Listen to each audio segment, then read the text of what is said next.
আচ্ছা কোনছে আল্লাহ বড় না মানুষ বড়? ধরো গাদা, তুই কার হাতে কার জোড়া দেশ? কুড়ায় আল্লাহ আর কুড়ায় মানুষ। যেটা কবার কইছে ওইটা কন।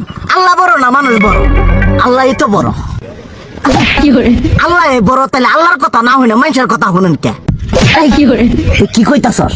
কি আর আল্লাহর কথা মানে না মানুষের কথা মানে? হ্যাঁ, কি আর মানুষের কথা শুনেন তাই না?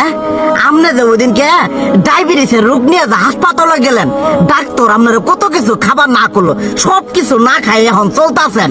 তাহলে আল্লাহ যে আপনারা কইছে যে হারাম খাবার না, সুদ খাবার না, কই আপনি তো কাম কাজ বাদ দিয়ে এলাকার আমাদের টাকা পয়সা না গায়ে খালি ওইলে দিয়েই খান, নিজেরা টেও হালাল ভাবে কামাই করেন না, ওই সুদ তো না কটা টেয়া করে লাভ আহে ওইলে দিয়ে দিয়ে চলেন আর পেটা বড় বানাইছেন।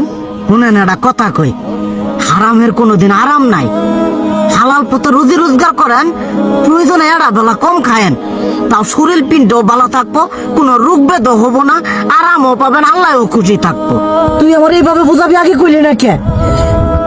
আসলে এই বিষয়টা তো আমি কখনো মাথায় এইভাবে নিইনি যে আমাদের কখনো ডাক্তার নিষেধ করলে ঠিকই আমরা নিষেধ মানি, কিন্তু উপর আল্লাহ যে কত কিছু নিষেধ করে দিয়ে সেটা মানি না।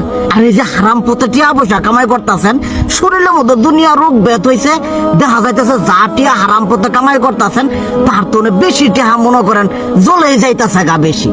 আজকের পর থেকে আমি আর এই হারাম সুদ খামো না, আমি হালাল পথে চলবো, হালাল টাকা পয়সা ইনকাম করবো। এতে করে যদি একবেলা কমও খাইতে হয় তবুও খামো, তবু আমি আর এই হারাম পথে চলবো না। আচ্ছা ঠিক আছে।